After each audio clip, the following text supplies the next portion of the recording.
میرا ایک 30 سال کا جوان بیٹا ہے، ایک 28 سال کا جوان بیٹا ہے، تو عدالت اور پولیس اس طرح ریئیکٹ کر رہی ہے جیسے کوئی بلی کے بچے غائب ہو گئے ہوں۔ بہرحال ایمان مزاری نے جو ہے وہ عدم اطمینان کا اظہار کیا ہے۔ اس کے بعد جو اگلی خبر ہے وہ یہ کہ بیرسٹر سلمان صفدر نے جو ہے نا وہ گھوڑ سوار چیف جسٹس یحییٰ خان کو کہا کہ میرے جو موکل ہیں عمران خان صاحب، تو ان پہ تقریباً 300 کے قریب کیسز ہیں، تو مجھے ملاقات کرنے کا موقع دیا جائے، بار بار ملاقات کا موقع دیا جائے، میں ان سے ہدایات لوں اور جو ہے نا ہمارے کیسز آگے بڑھیں۔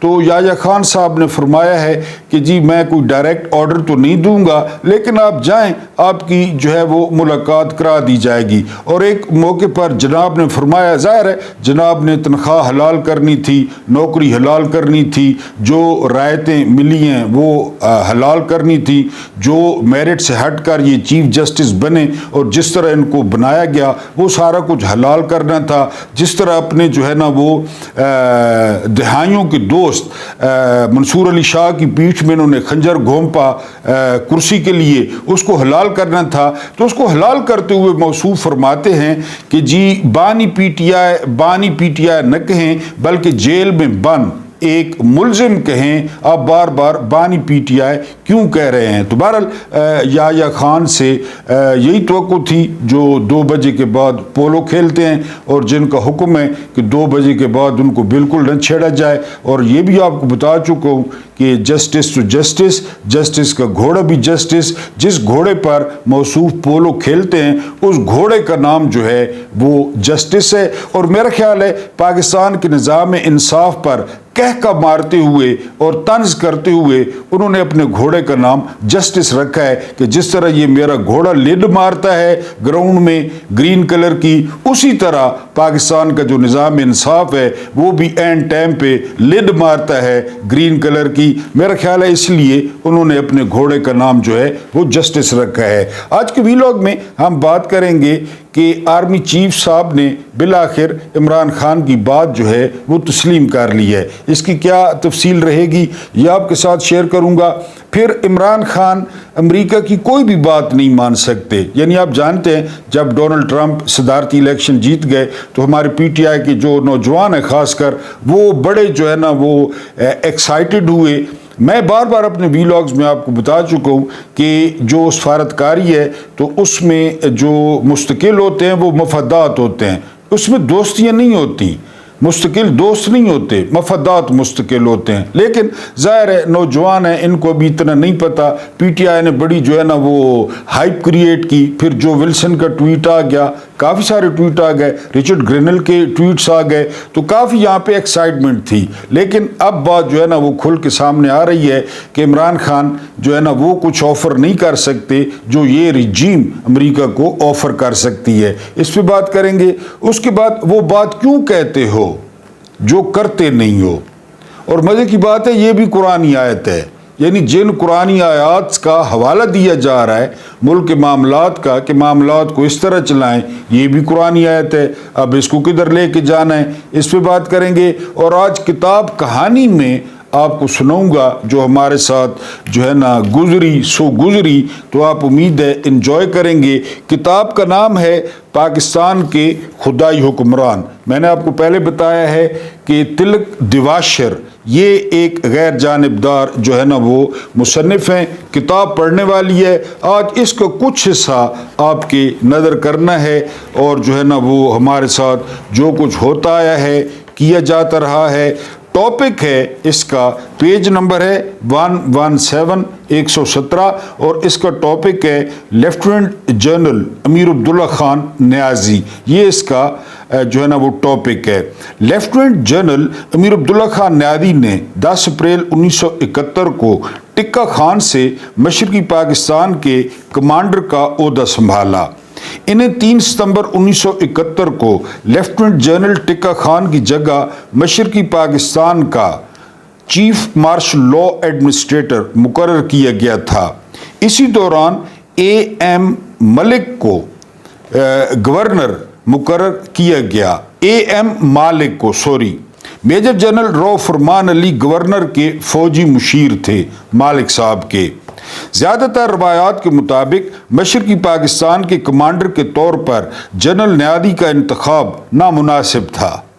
لیفٹیننٹ جنرل گل حسن کے مطابق، اب یہ گل حسن لکھ رہے ہیں، پیشہ ورانہ طور پر لیفٹیننٹ جنرل نیادی کی اہلیت ایک کمپنی کمانڈر سے زیادہ نہیں تھی۔ خود لکھ رہے ہیں، موجودہ حالات میں ایک پختہ ذہین اور پیشہ ور کمانڈر کی ضرورت تھی جو مسائل کو سمجھنے اور بے شمار چیلنجوں سے نمٹنے کی صلاحیت رکھتا ہو۔ مزاج اور تربیت کے لحاظ سے نیازی کو اس طرح کے کردار کے لیے الگ نہیں کیا گیا تھا۔ انہیں مشرقی کمان کا کمانڈر مقرر کر کے یحییٰ خان نے اپنے سینئر افسران کی اہلیت کے بارے میں اپنی لا علمی کا مظاہرہ کیا تھا، یعنی وہ جنرل نیادی کی اہلیت سے واقف نہیں تھے، لا علم تھے۔ لیفٹیننٹ جنرل جہانداد خان کے مطابق یہ تقرری فیصلے کی ایک سنگین غلطی تھی اور ناکامی کے ذمہ دار اہم عوامل میں سے ایک تھی، یعنی ناکامی کے جو بہت سارے عوامل تھے ان میں سے ایک یہ بھی تھی۔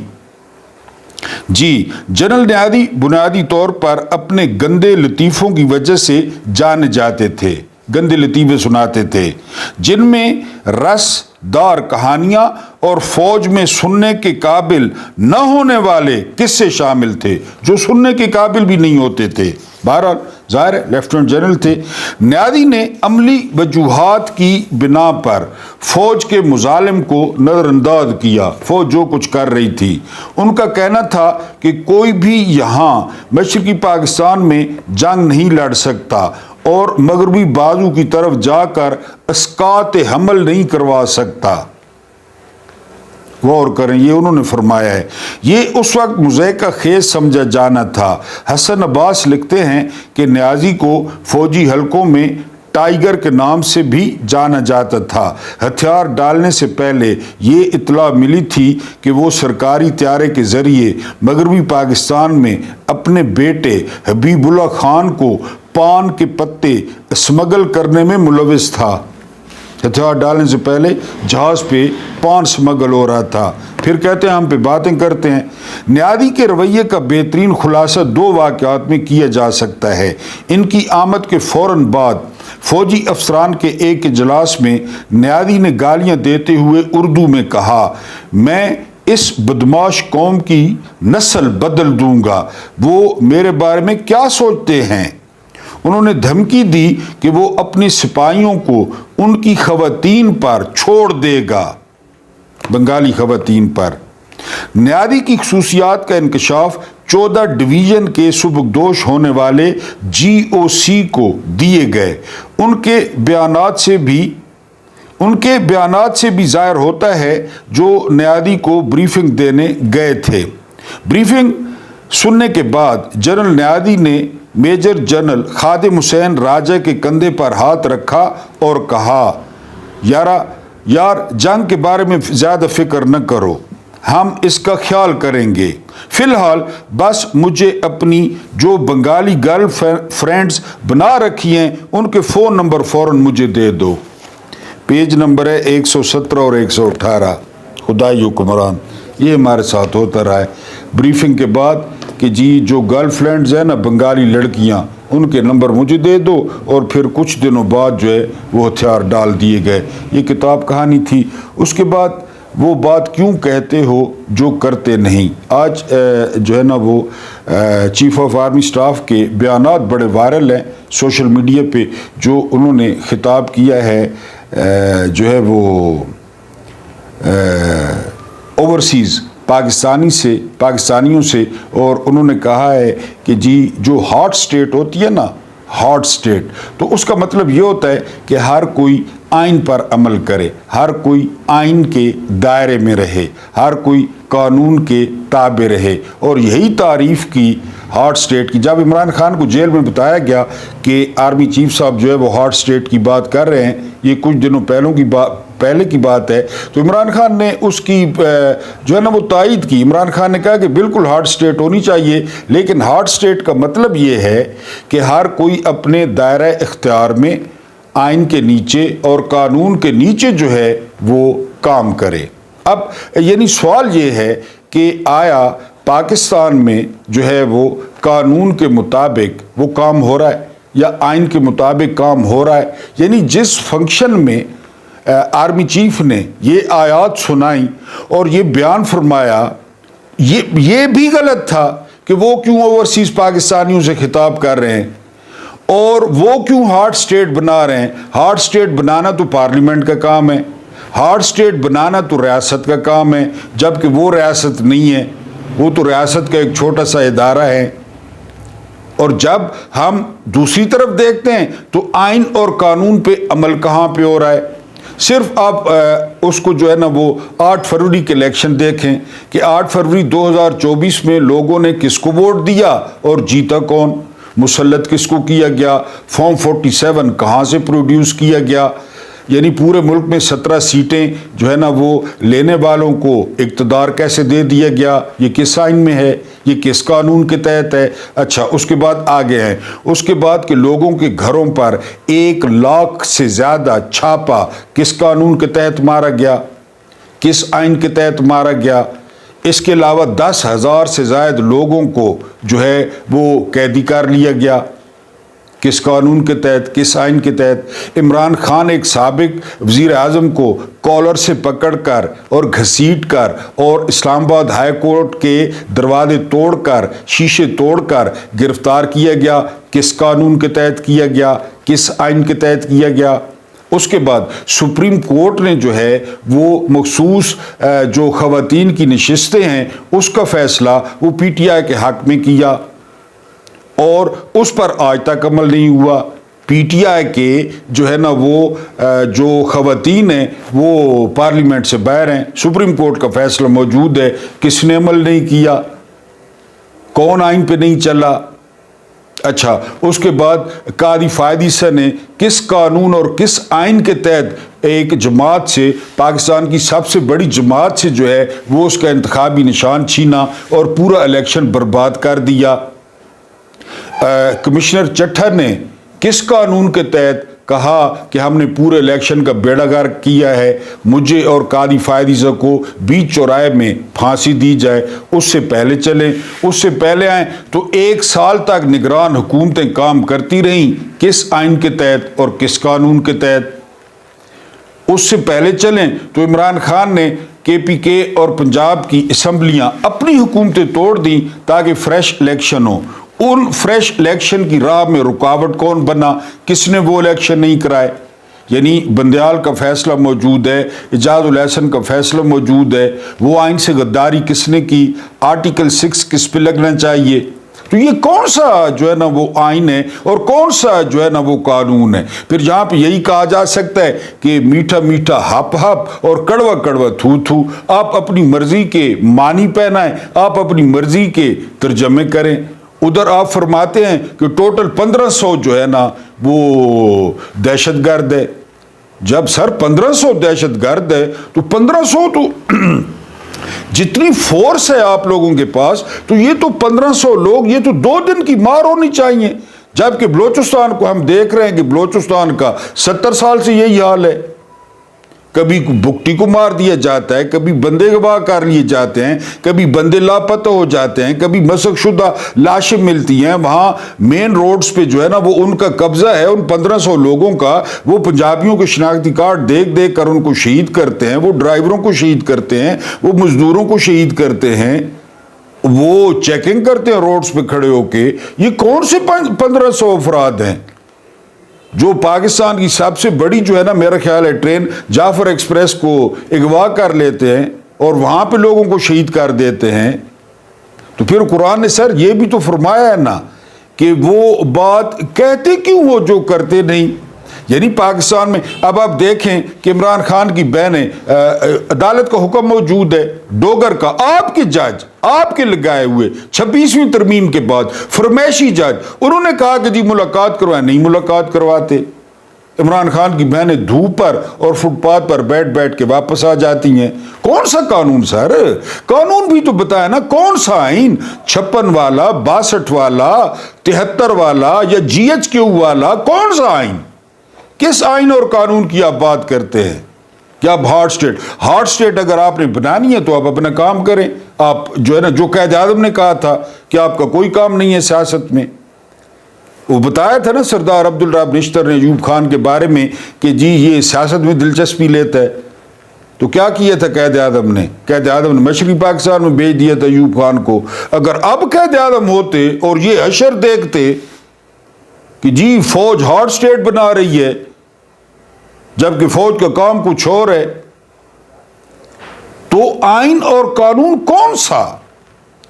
اور یہی عمران خان کہتے ہیں. یعنی ادھر آپ عمران خان کے اس کا مطلب ہے بیانیے سے متفق ہیں کہ جی ریاست کو آئین اور قانون کے تحت ہونا چاہیے، ادھر آپ جو ہے نا اس سے بھی متفق ہیں. آپ نے بس نام آگے پیچھے کر دیے. آپ نے ریاست طیبہ کہہ دیا، عمران خان ریاست مدینہ کہتے ہیں. وہ تو ظاہر ہے آپ نہیں کہہ سکتے نا، آپ کا پرسنالٹی کلیش ہے عمران خان کے ساتھ. عمران خان بھی ریاست مدینہ کی بات کرتے ہیں، فلائی ریاست کی بات کرتے ہیں. بہرحال اگر ہر کسی کا اپنی مرضی کا کوئی قانون ہے، اپنی مرضی کا آئین ہے. کل ثناء اللہ خان مستی خیل نے جو ہے نا وہ جنرل سجاد غنی سے سوال پوچھا، وہ تو اس کا ٹرانسفارمر اور کھمبے بھی سنا اکھاڑ کے لے گئے. یہ آئین ہے، یہ قانون ہے؟ کوئی نہیں ہے سر. جس کی لاٹھی اس کی بھینس، اور جنگل کا قانون. یہاں پہ آئین بھی ہے اور قانون بھی ہے. آپ اگر ناراض ہوتے ہیں تو آپ کی مرضی ہے. اس کے بعد جس طرح میں نے کہا کہ عمران خان جو ہے نا وہ امریکنز کو کچھ نہیں دے سکتے. عمران خان شریف اللہ پکڑ کے پلیٹ میں رکھ کے امریکہ کو دے سکتے ہیں. عمران خان ایران کے خلاف امریکہ کو اڈے دے سکتے ہیں. عمران خان ایران کے خلاف امریکہ کے اتحادی بن سکتے ہیں. عمران خان ڈرون حملے کروا سکتے ہیں. عمران خان اسرائیل کے ساتھ تعلقات بنا سکتے ہیں. عمران خان اسرائیل کی مدد کر سکتے ہیں، کیونکہ جوئش کانگریس نے امریکہ میں شکریہ ادا کیا ہے پاکستانیوں کا کہ آپ نے ہماری بڑی مدد کی ہے. ان میں سے کوئی کام بھی عمران خان نہیں کر سکتے.